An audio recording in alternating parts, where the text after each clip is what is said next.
Okay, so we are now going to investigate SDN, and obviously the most important uh, aspect of this technology is regarding the switching architecture. We have just presented the router architecture according to the traditional implementation. And so in order to start, we can go back to that implementation.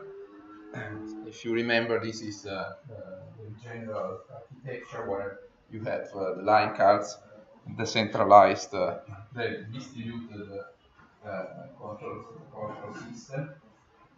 But even if intelligence in terms of IP address lookup and packet classification is distributed on the line cards, still a portion of the router is dedicated to some central control functions, and in particular the management part and the control part, which is responsible of managing the routing protocols.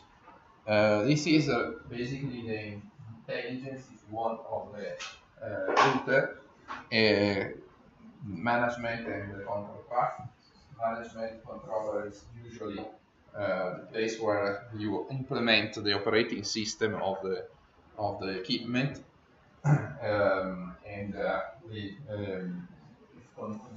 routing controller is where all the routing protocols are managed, like OSPF, BGP, and so on.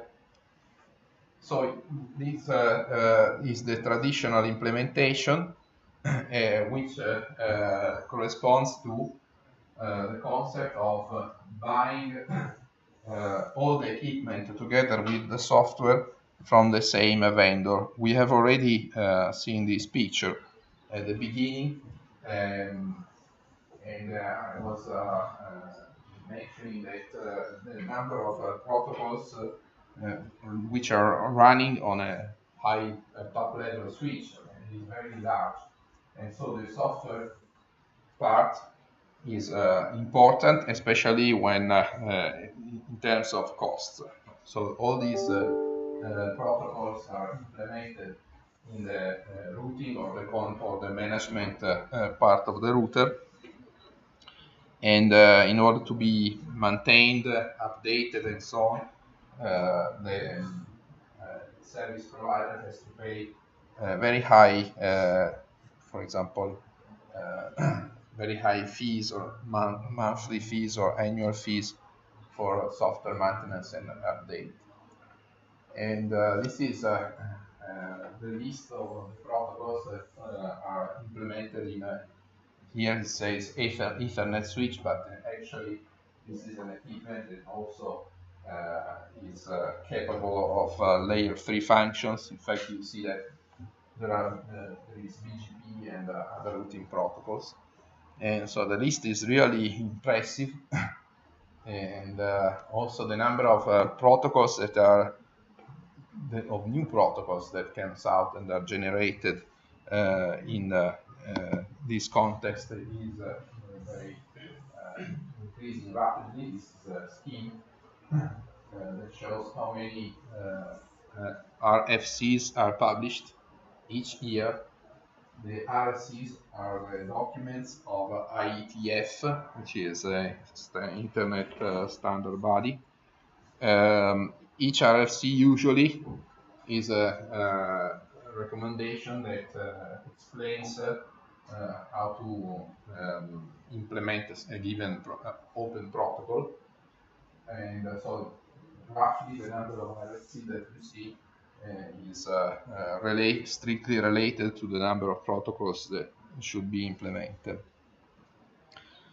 So we have also already mentioned that the solution that is has been adopted since some years ago is software-defined networks.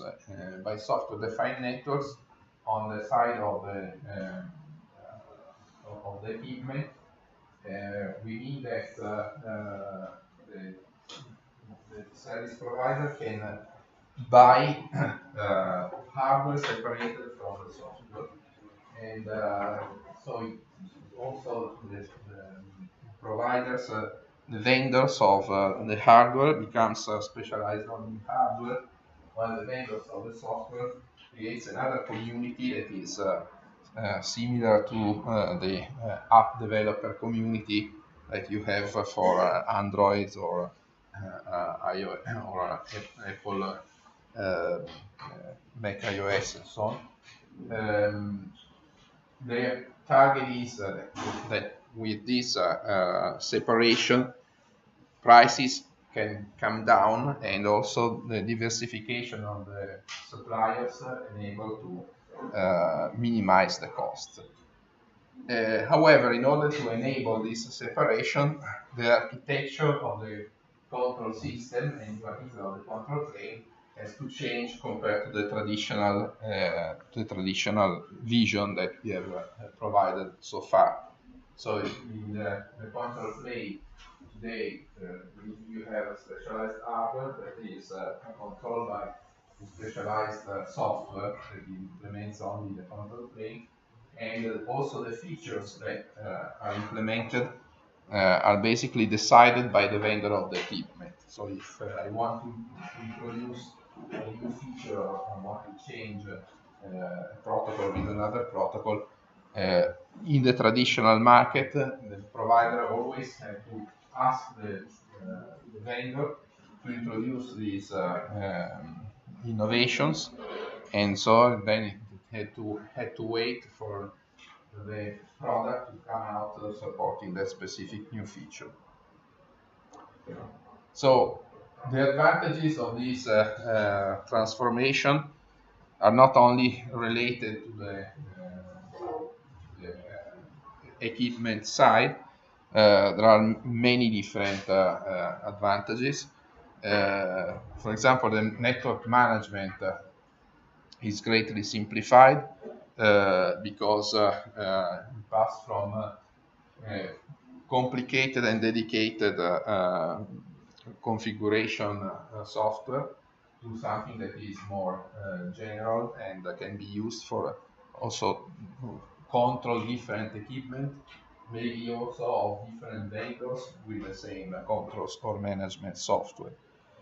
And this also enables the innovation that you have to introduce the innovation through programmability.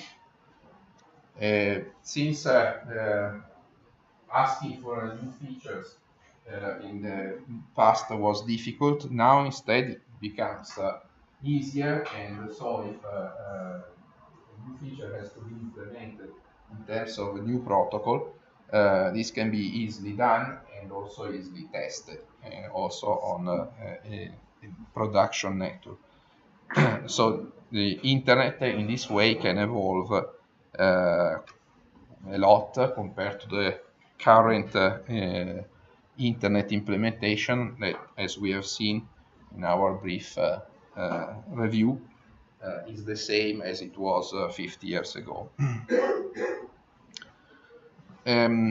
Moreover, the brother of SDN is NFV, Network Function Virtualization. By this, we mean that some functions that were implemented in the past by boxes specialized for performing these actions, for example, boxes implementing the NAT or boxes implementing a proxy and so on, firewall and so on, are now implemented by software programs that can be run on basically general purpose machines. So by using virtualization of the machines, virtual machines, and by implementing these network functions using software, again, there is a saving in terms of capital expenditure of the providers. So you don't need to buy a specialized hardware to implement the firewall, but you just need a powerful PC and a piece of software. Another advantage is that SDN developed in a say in a fashion that is very similar to what is more similar to what happens in the computer science field than in the traditional telecommunication field. And so everything that has been developed so far is quite easily can be quite easily interfaced with other components, and in particular pieces of software can be interfaced easily with other pieces of software by using the application programming interfaces. So in most of the products that are related to SDN, even if maybe the software is not open source, so it's not open, in any case, there is a set of APIs that the software exposes and other software can use in order to exploit the functions. And this increases the possibility of integrating different blocks, different components, even when they are developed by different software houses. So what is more closely the SDN network paradigm?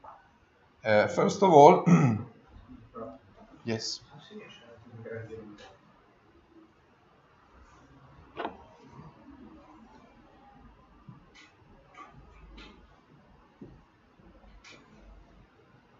Sì?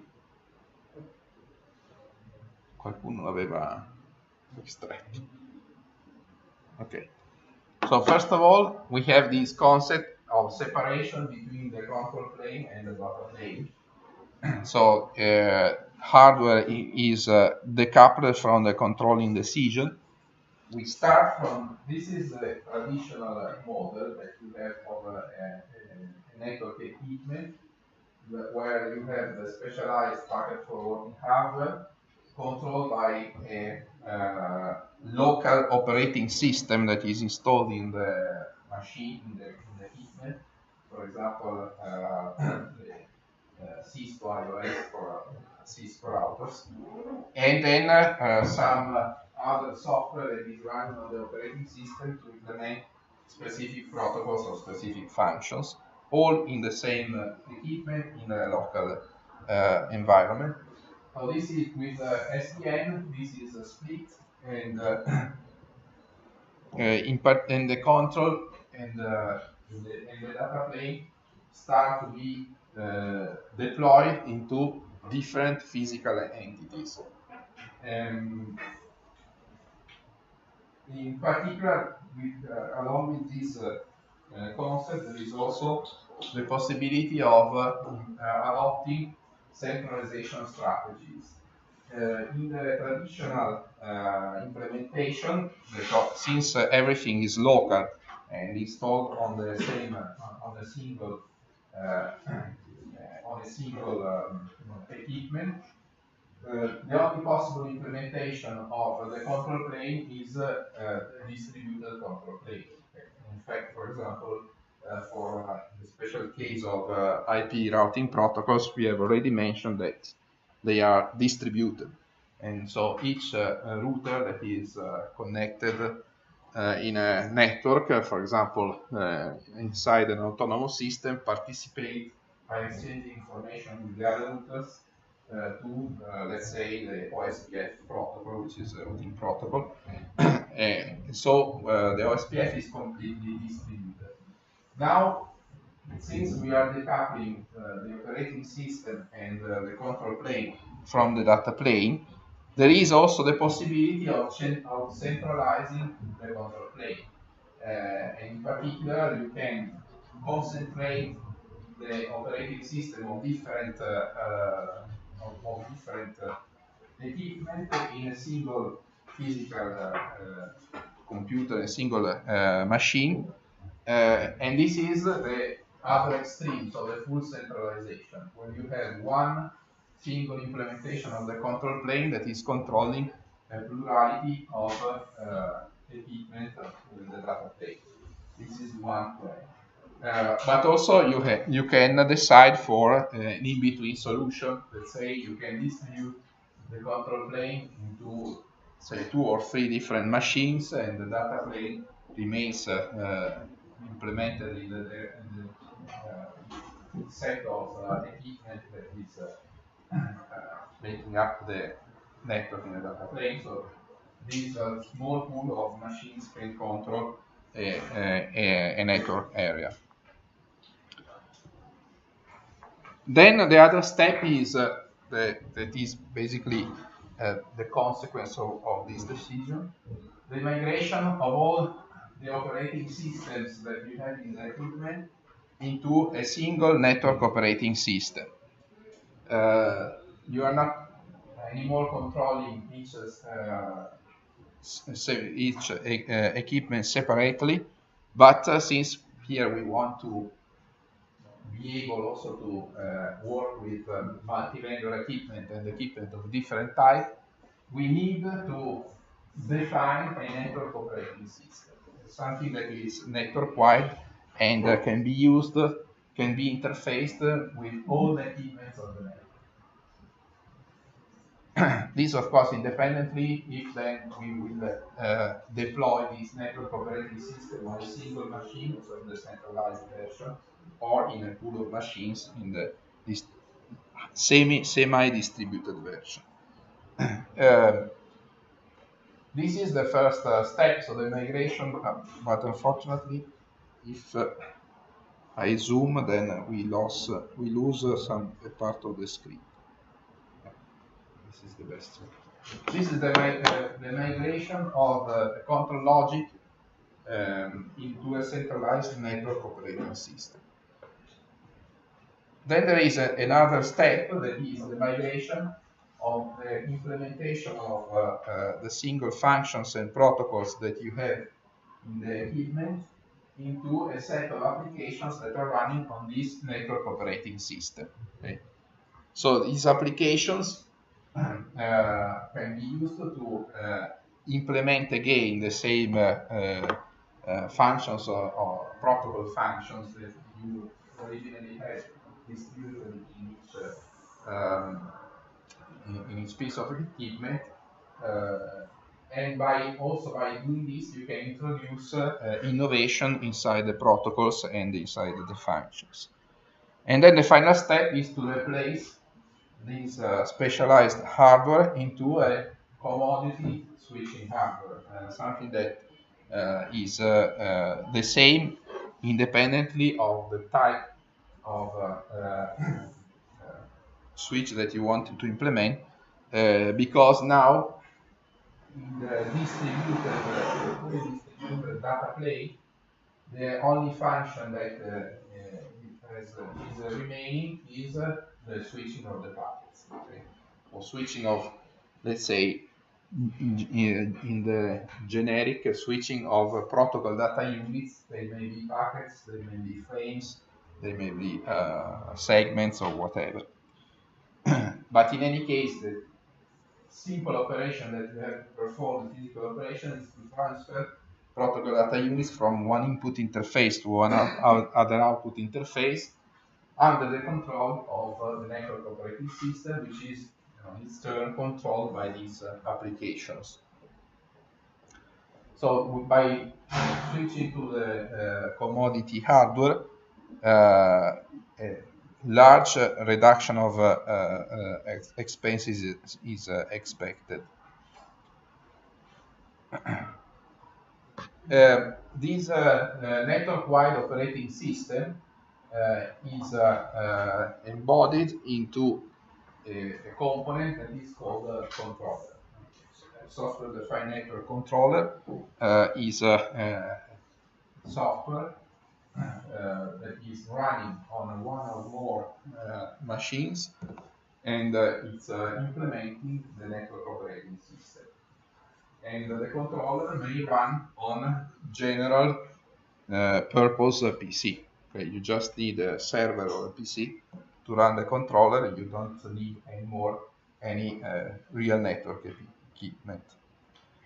And the controller is usually centralized in most of the SDN implementations, but it can also be distributed on a small pool of machines, as we will see later on. So the controller is basically the center of this hourglass, if you want. So the integrating layer, it needs to be interfaced towards the physical network, the data plane network. So it needs to speak with the physical network equipment, and this is done using interfaces, which takes the name of southbound interfaces. Okay. Southbound is just comes from the usual way of representing this architecture, where the south is where you draw, the bottom is where you draw the data plane network. So by the southbound interface, the controller is able to instruct the switches and to tell the switches how to behave in order to implement network functions. And OpenFlow, as we will see later on, is one of the best known and earliest implementations of this kind of interface. The controller also has to speak with the applications, and this is through the northbound interface. By the northbound interface, the controller is able to exchange data with the applications, so to usually communicate the application's information about the state of the network and receive from the applications the decisions that then must be implemented in the network. And this is through the northbound interface. The northbound interface is usually a software interface because in the general case you can implement the controller and the applications on the same physical machine, that is a general purpose PC or a data center if you want. Instead, switches are distributed over the geographical area, so they are spread around. So you need a communication protocol from the controller to the switches. So the southbound interface is a protocol, northbound interface is a software interface. So this is basically the full picture drawn in a different way. So you can see the application layer where you have the network applications, and then here the controller layer where you have the network-wide operating system, and then the network infrastructure or the data plane. And northbound interface, which is usually implemented by software interfaces, so the APIs that I have already mentioned, and southbound interface implemented by suitable protocols. This view of the network, this architecture now is very similar to a computer architecture.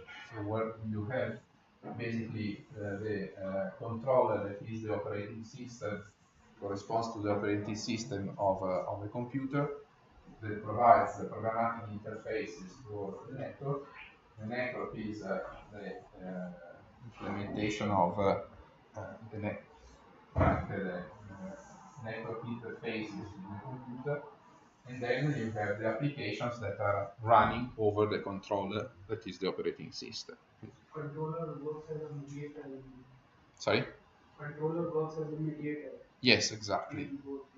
The controller works as a mediator between an heterogeneous data plane that is composed maybe also by equipment of different type and a set of applications.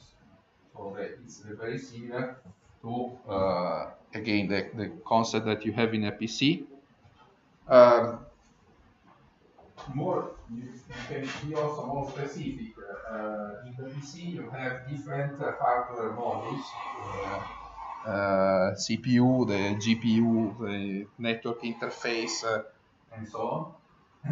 All these hardware modules can communicate with the operating system using a specific driver. Okay, so here is very similar situation. You may have different equipment, so you can build a specific driver for a specific equipment, so that the general mediator, that is controller, can talk with each of these equipment using specific drivers, maybe, but all the equipments can speak with the controller. But is there any restriction for the switches configurability? For the Switches configurability. It's always distributed or random, or we are coming to that. So I'm going to cover that.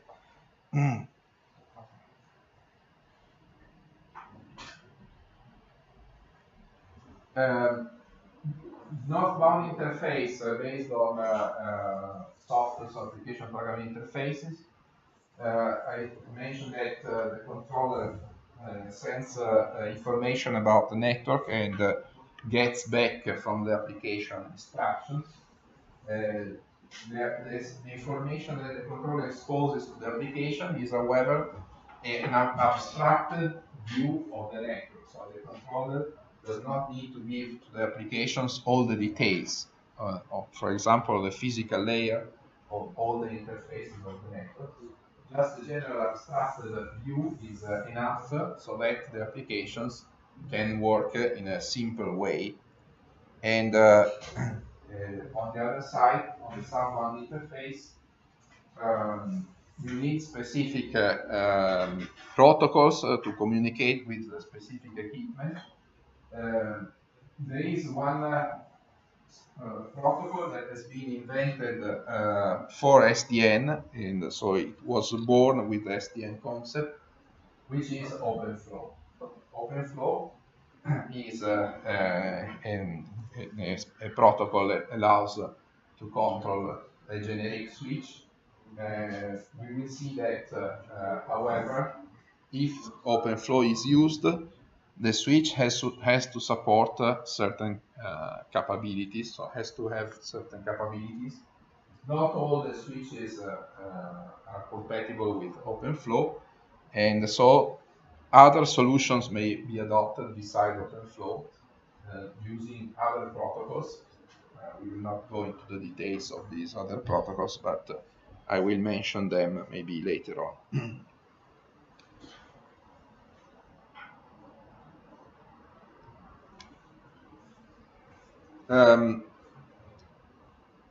We have to just to make a comment about the issue of centralization. In the past, the distribution of the control plane was regarded as a plus. All the protocols of internet in the control plane have been conceived specifically with the purpose of being implemented in a distributed way. Now it seems that distribution is not a plus anymore, and centralization is better. Actually, both distribution and centralization have pros and cons. This is natural. In the distributed case, we have a greater robustness compared to the centralized implementation, but all the devices in the network must implement the functions that may be also difficult in order to support the protocols. Instead, in the centralized control plane, there is less robustness, but you can save in terms of complexity because you have just one logical center that is able to interface with all the equipment, and this centralized brain can control the devices, and this simplifies also, for example, the possibility of implementing optimization protocols that are smarter than in the case of the distributed control plane. And moreover, you save in terms of the computational equipment that you need to support the control plane, because everything now is centralized. It's better also in terms of maintaining the software and upgrading it, but however, the drawbacks are also existing in the centralized version. For example, if you are centralizing everything, you may result into issues of scalability, because this centralized equipment has to take decisions for a very complicated network, and you have the problem of resilience or availability. If you have a failure in the centralized implementation of the control plane, then all the network is blocked, and so you have to take into account all these parameters when you are deciding to centralize or distribute. Intermediate solutions, as we will see, are very popular, and usually they consist in using, instead of a single machine to implement the controller, using a cluster of machines, so that you can improve resiliency, and you also can distribute the computational load for scalability. There is a clear advantage, however, in centralization, which regards the configuration of equipment. So when the equipment is distributed and you want to configure, for example, the routers in the network, maybe even if the routers supports the remotization of the control interface, you have to log into each router in order to change the configuration parameters. Okay. And this can be usually is done in the traditional network, it's always done manually. So you must log into a router, change configuration, then log into another, and so on. And this, of course, is if the network is very complex, is a hard task. By centralizing the control plane, you can also take the opportunity to centralize the management plane. Okay? And so in this case, instead of making the configurations with the command line interface as in the previous case, you can write a software program that is able to configure a single network equipment when instructed by the user. So the user, the network administrator, does not directly interface with the equipment, with the switches. It only interface with the configuration application by setting policies of configuration, and then the application that is inside the controller or on the top of the controller will replicate these configuration instructions in the network. So this is really a very big advantage, and it's one of the reasons why many network providers are moving towards SDN. The SDN is actually a very ample, a wide concept. You can define as SDN many different things, many different techniques or protocols. But the history of the term, and then of what is now the main implementation of SDN, started many years ago, and before OpenFlow, that was the definition of this specialized protocol, we had a set of ancestors, let's say, protocols that introduces programmability of the devices in different ways and different aspects. The first one we can consider that was the Open Signaling Working Group, OpenC, that was defined back in 1995 to make ATM, Internet, and other networks more extensible and programmable. And then IETF in 2002 started the working group that is called the General Switch Management Protocol, GSMP version 3, that was developed to program, to control in a programmable way the label switches, the switches that are implementing what is now most known label switching protocol that is called MPLS. Then in 2006, again, IETF started to work on NetConf. NetConf is today one of the most important protocols, which allows to configure to make the configuration of equipment in a programmable way. So exactly the concept that I have told in the previous slide. So by this NetConf, the concept is that each equipment has a model that of the management plane of the equipment, and the model can be exported, and then by NetConf, the configuration of the equipment can be done according to the specific model of the equipment, but the NetConf protocol is unique. It's able to operate with different models.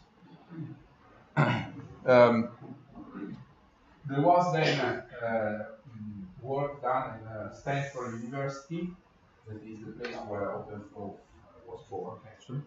And the predecessor of OpenFlow was called ETAN protocol, ETAN project.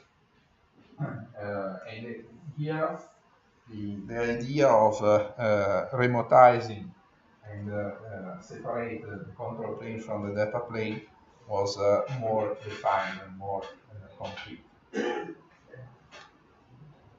Then in 2010, IETF started another working group that was basically starting to import the concepts that were developed with ETAN and bringing them to the internet community. It was called Forces. And then in 2011, OpenFlow was defined, and from Stanford University, they created a consortium that is called the Open Networking Foundation, founded by not only by universities but also by very important companies like vendors, providers, and over the top, Google, Microsoft, and so on. This is the organization that is now responsible of the standardization of OpenFlow and of many SDN, SDN components and the SDN community. OpenFlow, that is the protocol started to be released by ONF, is now at version 1.5. I think it's the last version we have today. So this is ONF is an organization that is quite complicated with many working groups and many sectors covering both covering many different areas like market, specification, services, operators, and so on. And ONF is also has become the entity that is able to make make certifications of SDN products de facto. It's not really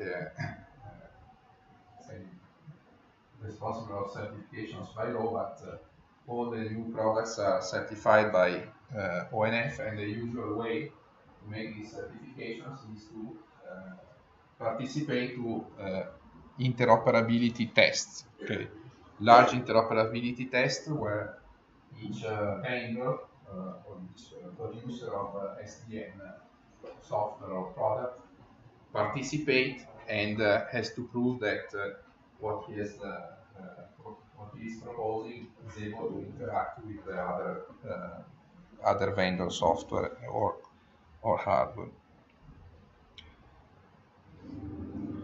So now let's look more closely to OpenFlow.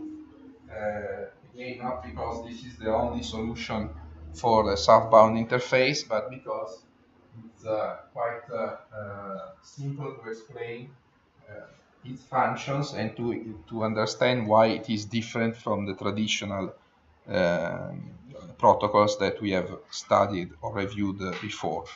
So this is the general architecture. Again, here you have the controller, the applications, and the data plane network. So the control plane applications are on the top, and they emulate traditional protocols and elements. They run on the top of the controller and interface with the controller by the northbound interface, which is usually a set of APIs. And then you have the southbound interface based on the OpenFlow protocol. So the OpenFlow protocol is a communication protocol between the controller and the switches. The name OpenFlow is very important because it tells you two things. First, that it is an open protocol, so it was developed as becoming an open standard. Everybody can have all the specifications of the protocol, and flow because it's based on the concept of flows, of packet flows. And so the intelligence is completely moved to, in the network is completely moved to the controller and the applications that are running over the top of the controller. In order to support OpenFlow, this equipment in the control plane, in the data plane, must be compatible with OpenFlow. And so we can say that these have to be OpenFlow switches. The OpenFlow switches are pieces of switching hardware which on board are completely equipped to receive OpenFlow commands and to respond to an OpenFlow controller. And since this requires a change in the architecture of the switches, not all the switches that can be used in an OpenFlow in an SDN network support only the OpenFlow protocol. So the most frequent implementation case is that of the hybrid switches. The hybrid switches support the OpenFlow stack, so-called OpenFlow stack, but because they were standard products, standard equipment, in which a modification was made to support OpenFlow, but potentially they can support also the other protocols. And in particular, what you need in order to transform a standard switch or a standard router into a hybrid OpenFlow switch is to implement a software agent on the switch that is able to perform some functions that now we are going to discuss. So let's take an OpenFlow switch. This is basically the scheme of the OpenFlow switch. And you can see that the most important element that you have on the left and on the bottom is a flow table and an OpenFlow agent, which is supporting an OpenFlow channel. The flow table is part that is maintaining a set of instructions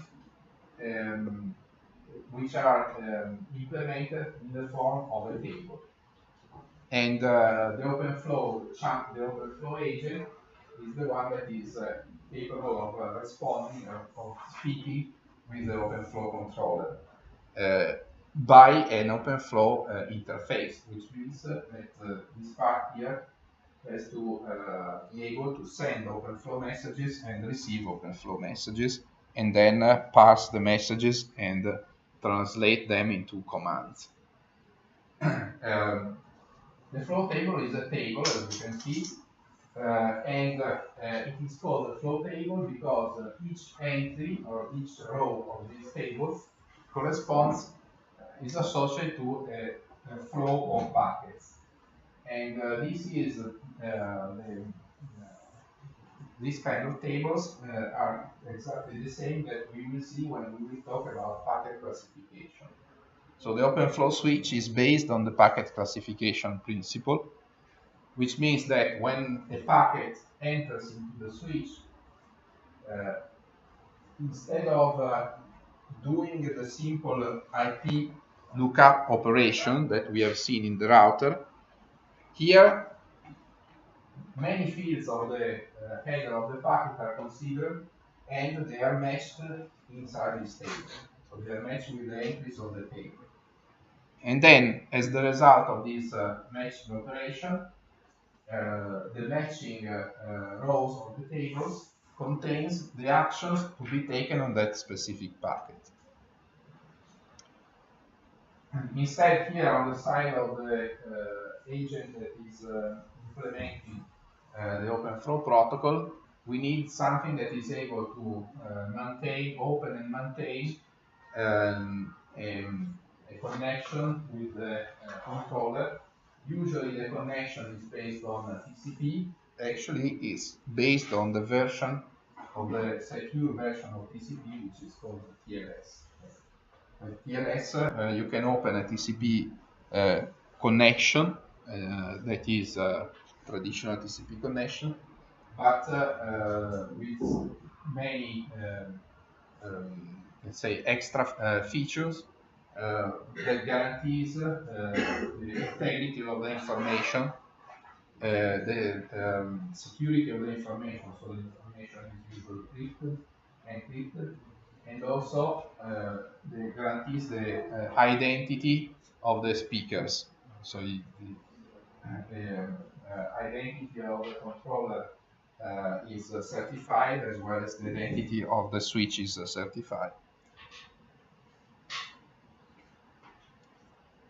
So the OpenFlow switch performs packet classification, so the operation of taking the header of the incoming packet and matching it against this table, and then instead of performing the simple forwarding as the router, as we have seen in the router, here the OpenFlow switch can perform also some processing functions, processing over the packet.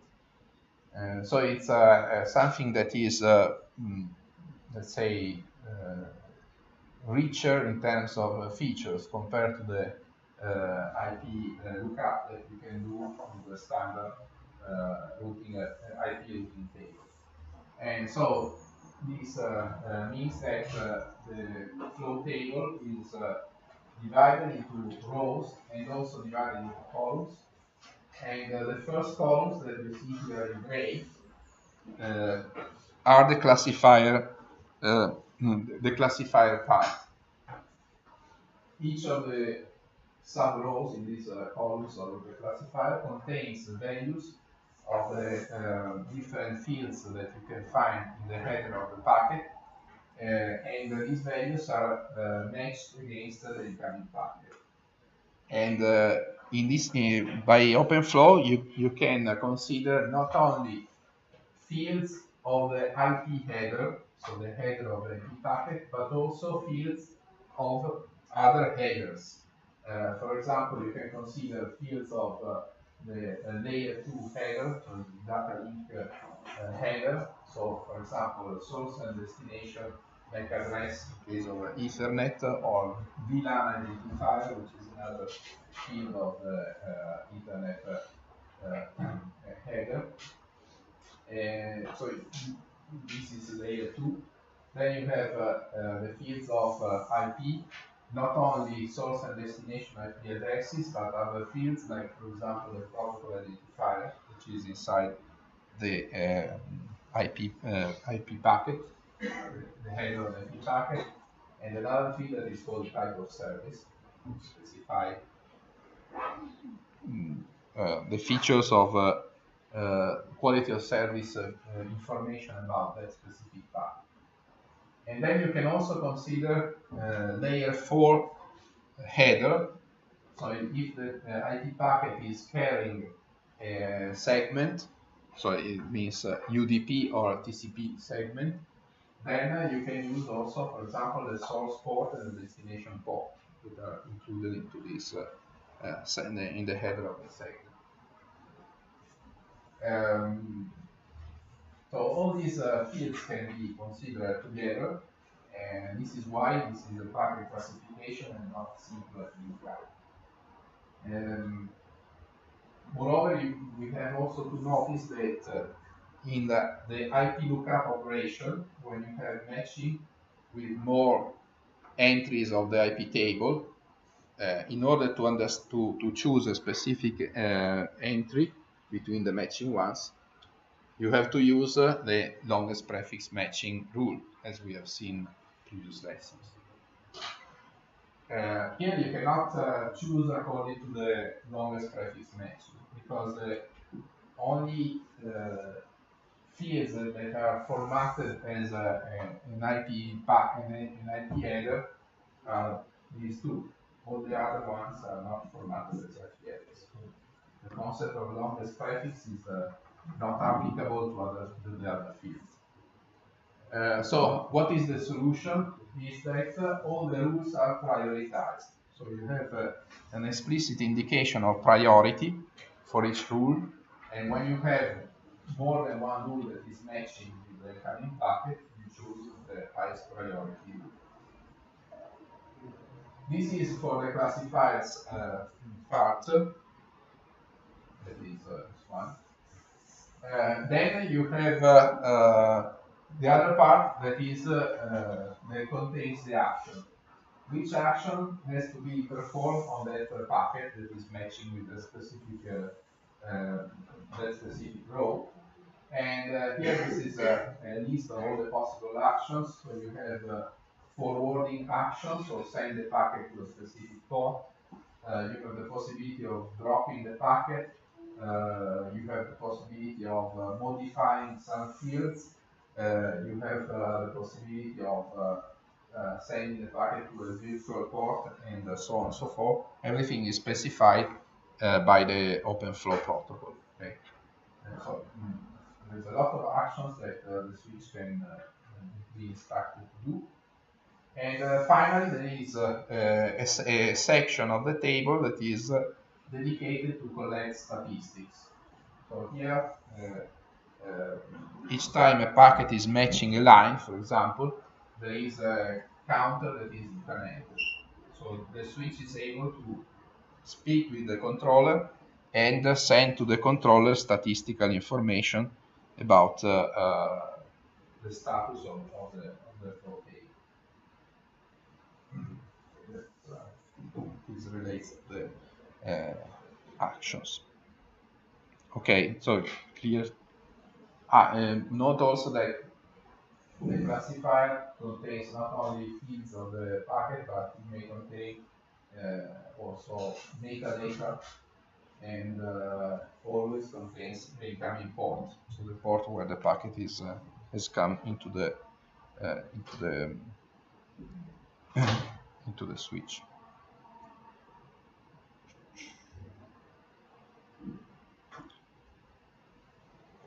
So the set of fields that can be considered in order to implement packet classification also depends on the version of OpenFlow.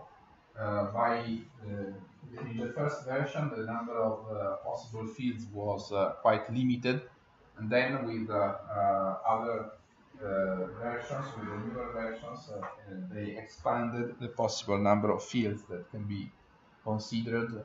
So there you find a list, but I have already mentioned many of them. And usually in the table there is also the so-called table miss entry. That is basically an entry with the wildcard for all the fields. So it means that all the packets that are coming in will always match with this entry. It's very similar to the default routing entry in a router. But of course, this is has always the lowest priority. So it is used only if the other entries are not none of the other entries that are more specific is matched.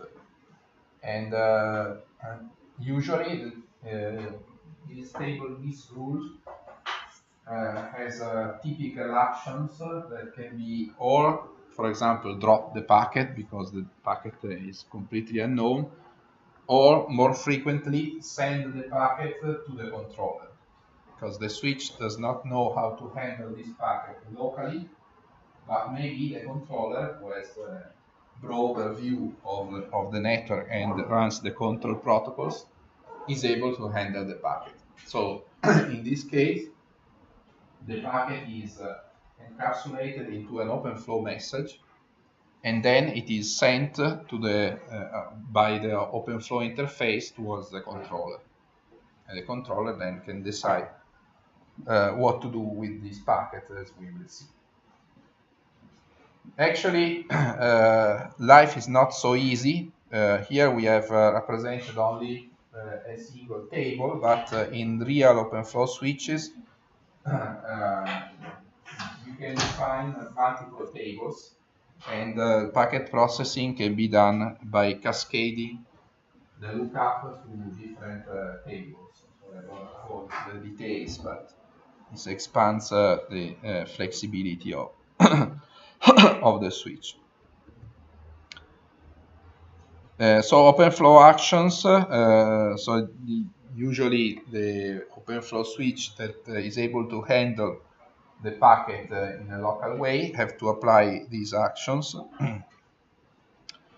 These actions, again, in order to increase the flexibility, can be also multiple.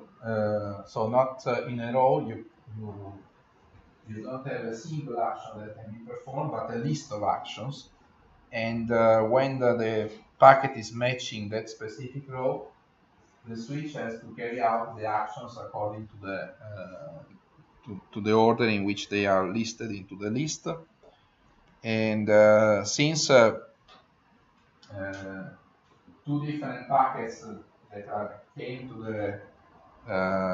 the, for example, that belong to the same flow but have some different features in the header, may undergo different actions. There is a possibility that this processing of packet of packet classification result into the exchange of the position of the packets when they are sent to the output port. Okay, so maybe that one packet that came in earlier than another one is sent later than the second, so there is no guarantee of output in order. Some important actions that are defined in OpenFlow: drop, so drop the packet; all means send the packet on all the interfaces, including the incoming port. Controller, I already mentioned it, send the packet on the OpenFlow interface back to the controller, encapsulated in an OpenFlow message, import, send the packet out of the output port, flag the packet on the minimum spanning tree, so not only interfaces but only some interfaces, modify fields, and then there is also the possibility that to specify in the switch that a certain packet has to be processed according to the normal actions. For example, layer 2 or layer 3 or VLAN and so on. So the switch can be instructed to behave, for example, like a normal IP router on a specific router, on a specific packet. So this is the scheme of the block scheme of what happens inside the OpenFlow switch. This is the data packet flow. So when the switch, the packet arrives into the switch, the header is extracted. Then after some processing that may be also layer 2 processing, there is a table lookup. So the header fields are matched against the entries of the table.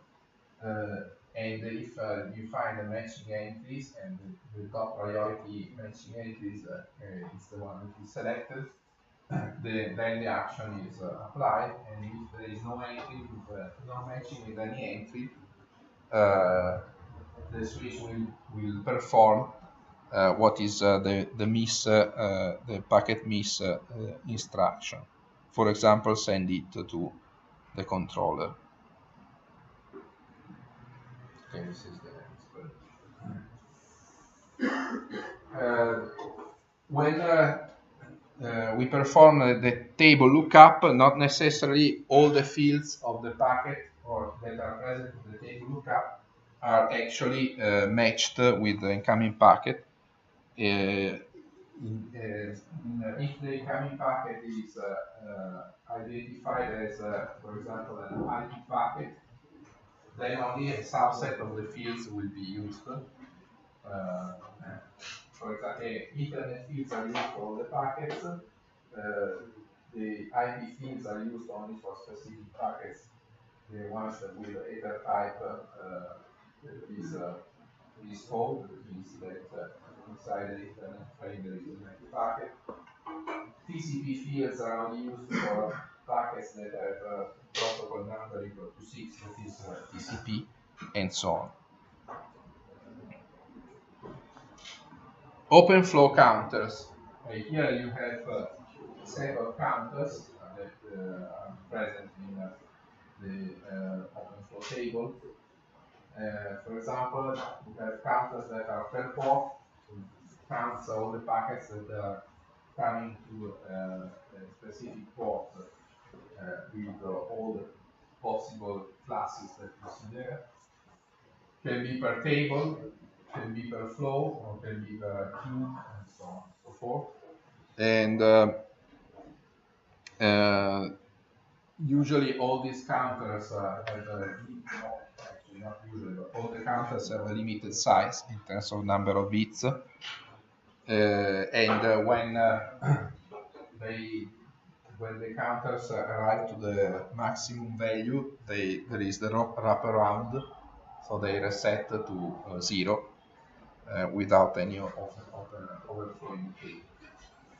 And then you have also counter of duration. For example, the time that a specific flow is being stored in the flow table, counters about errors, and so on. When an entry is written in the flow table, this is equivalent to having set up a specific flow, a new flow in the flow table. So the flow remains there until the entry is in the flow table. When the entry is deleted from the flow table, that flow is not active anymore. So we talk a lot about flow and flows, but what is a flow? What is how can we when the control plane decide to set up a flow or delete a flow and so on. The flow concept is an abstraction, a way to abstract the relations of the traffic relations between the network entities, and it's a very flexible abstraction because we have all these fields available, so we can define a flow based on layer 2, we can find a flow based on MPLS, we can find a flow based on layer 3, and so on. So there is all this there are all these possible combinations of fields that can be used, and so that the flow concept is very flexible. For example, if we decide to identify a flow by using the pair of IP source and destination addresses, a specific protocol at the transport layer, for example TCP, and a pair of source and destination ports, then we are identifying an end-to-end flow that starts from an application inside the server, analyzed to another application inside a server. Okay, so in this case, the flow is exactly the transport connection. But for example, you can use only the IP destination prefix. So in this case, a flow is very similar to what happens into IPv4. All the packets with the same destination, that is actually a network prefix, so all the packets that are going to the same IP net are treated as an entity. So in this case, if I define a flow in this way, I am using the OpenFlow switch as a router. Sorry, but yes? All the connections on layer 3 are by default closed. No, it depends on the rule that I decide. It depends on the flow entry that I decide to set up into the flow table. If in the flow table the controller decides to set up an entry that classifies the packets according to the IP destination address, it instantiates a flow that is basically an IP, it's like the flow is associated to the IP destination. So for that specific flow, the switch is behaving like a router. Then you can decide to manage entirely the switch entirely as a router. So the controller in this case will set up only flows that are defined in this way.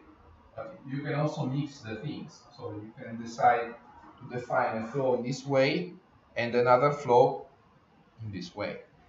It's really open. You can play with many possibilities.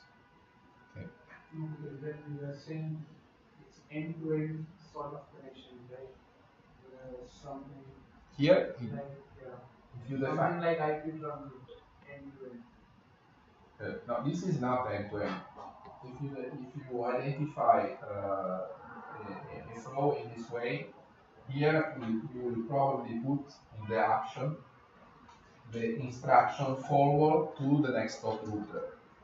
So it's exactly the same that you have in an IP routing table. So can we say the flow is breakable? Like if for some reason the packets are going to one destination and from there to another destination after a certain period of time, so both the flows are individual or there is both the flows are one?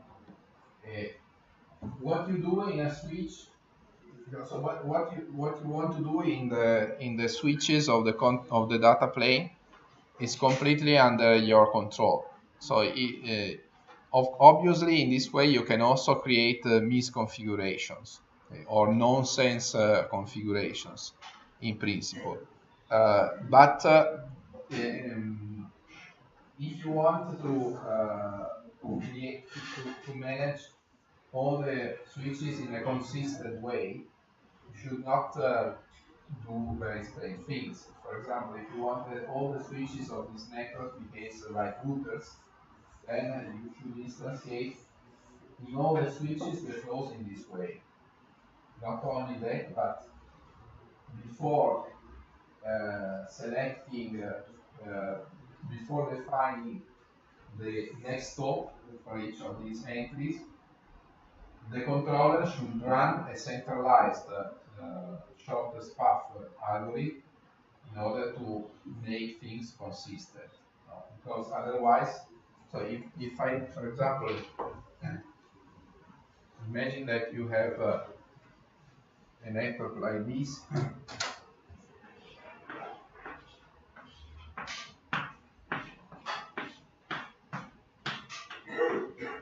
Here you have a source host, and here you have a destination host.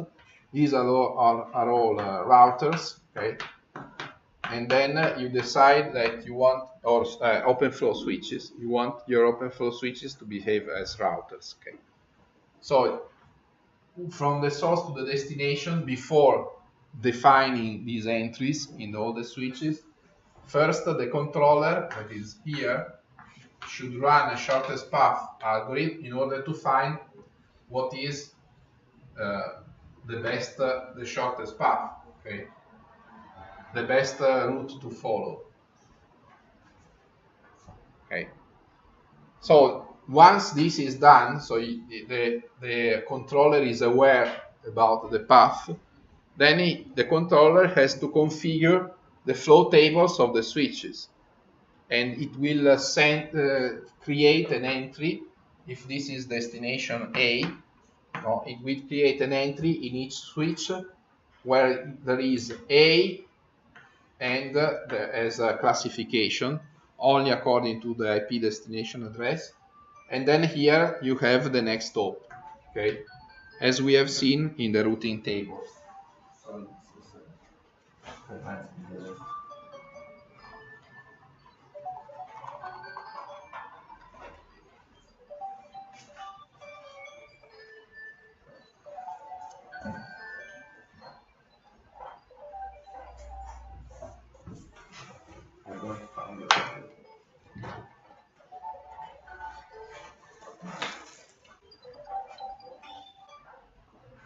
Okay, so it creates an entry of this way.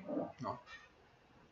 So obvious, in principle, this controller should decide that, for example, here, instead of, let's say at this node, instead of defining this as the next stop, okay, so sending packet this, you start sending packets in this way. And then here you start sending packets in this way, and then here you don't change, so all the packets that entry comes in. So you have created a routing loop. Okay. With OpenFlow, in principle, the controller can also create routing loops. Doesn't make any sense. So you have to avoid this, and this means that when you write on the top of the controllers the applications that are creating this, that are controlling this, you will be careful not to create routing loops. Okay. If you take the same and you implement it with standard routers, you don't have to worry about this because OSPF, or the routing protocol that you use in IP, already guarantees that you don't have routing loops. Here you have to implement everything in the applications. In principle, you can do whatever you want. Okay. So, for example, other examples just to close. This is identification according to the source IP prefix. So all the traffic that is coming from a specific network. This is identification that allows to create flows only towards a specific terminal. And you can also create flows according to the MPLS labels. The MPLS is a technique that allows you to create tunnels inside the network. so that all the packets, IP packets are marked with that identifier. It's a way to make the IP protocol to work in a connection-oriented way. You can include also MPLS labels, so you can make the IP, the flow, the OpenFlow switches behave